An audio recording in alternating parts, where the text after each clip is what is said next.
left to beat the Bulls last night. It capped off a monster game where he scored 38 points and had 12 rebounds and 5 assists and 5 blocks. Stephen A., is Wemby the best player in the NBA right now? You can make a legitimate argument. I'm not going to throw Luka out with the bathwater, averaging 37, 9, and 9. And the Lakers being the top 2 seed in the West. But Wembanyama is special. He is the new face of the NBA. He is something to behold. He's 7'5" with a handle and a J to go along with the rest of his game. And defensively, I don't want to hear another name about Defensive Player of the Year. He's averaging nearly 4 blocks a game, 3.9. I don't want to hear another name about a Defensive Player of the Year. This brother is something. He's baiting people, y'all, because he's not just some 7'5" dude that gets off his feet slowly, Jeff and CC. I mean, this brother springboard. Quick, back, give me that damn. That's what he does. That's what he does. Be careful. And he's in the vicinity, right? He's in the vicinity. Yo. He's in the vicinity with his arm down. You remember when Cedric the Entertainer was on Kings of Comedy and he joked about black people playing hockey? And he said he want to put a goon out there. I wish. Remember that? That's Wemby. Wemby in the low post, and he got his arms down, and he just waiting. He just standing around there. You really gonna do that? You really gonna do that? I mean, that's him. Yeah. So I'm going like the Defensive Player of the Year easily, to me, is him. But offensively, what this brother is doing, if the Spurs elevate and they can become a playoff team, the only thing I think stopped Wemby from being the MVP is if Luka continues to do what he does. Now, I have no doubt Luka can do it because the ball will be in his hands. But here's the #1 story developing in the NBA as we speak. The Los Angeles Lakers are winning without LeBron James. Yep. What are they going to do when he gets back? I think that the challenge for LeBron is going to be to come back because he can do what he does. He's LeBron. But the point is it going to compromise Austin Reeves? Right. If it compromises Austin Reeves in any way, how will that affect the Lakers? And if it affects the Lakers in any kind of negative way, it could affect Luka's MVP challenge. But if it doesn't, and Luka continues to do what he does, I think Wemby wins Defensive Player of the Year. I think Luka wins MVP, but Wemby can win both because he's that big time. Stephen A., the irony of what you said about LeBron, he once upon a time told Kevin Love, fit in or fit out. Right. He's in that same He's got to fit out. You better fit in. He got to fit in. Now, don't get me wrong. I don't give a damn what the Lakers are doing. If you have championship aspirations, you need LeBron James. You ain't winning it without LeBron. I don't give a damn what kind of success they have.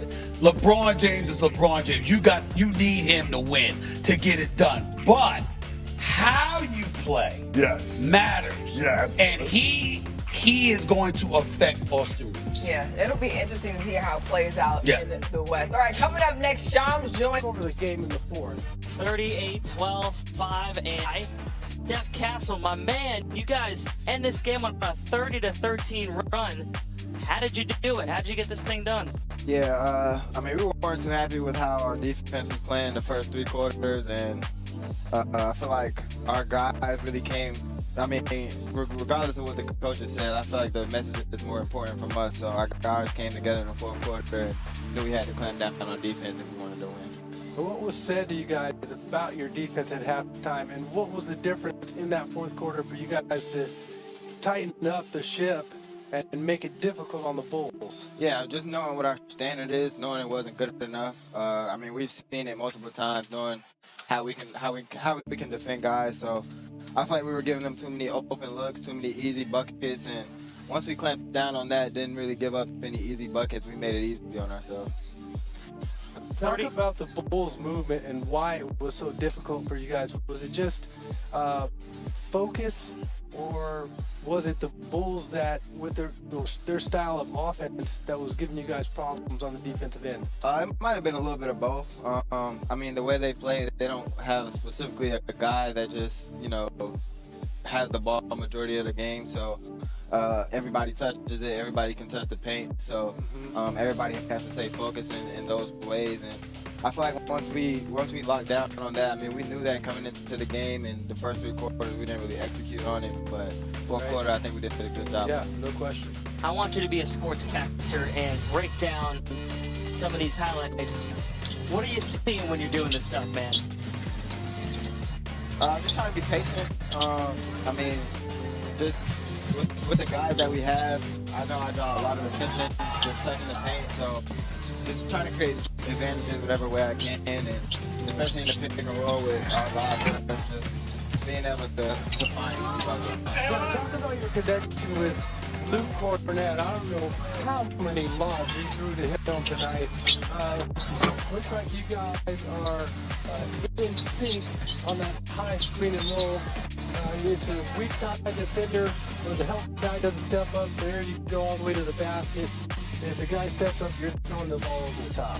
Yeah, I mean, Luke, since day one with us, he's been a great lob, especially having Vic and then switching over to Luke. There's not much drop off with the lobs, so teams don't really see that from teams with two big lob threats. So just being able to touch the paint again and create disadvantages for the defense, and Luke's been great for us, so just trying to get him involved on both sides. What does it do for your team to win these clutch games? We saw it against New Orleans, Brooklyn, Houston.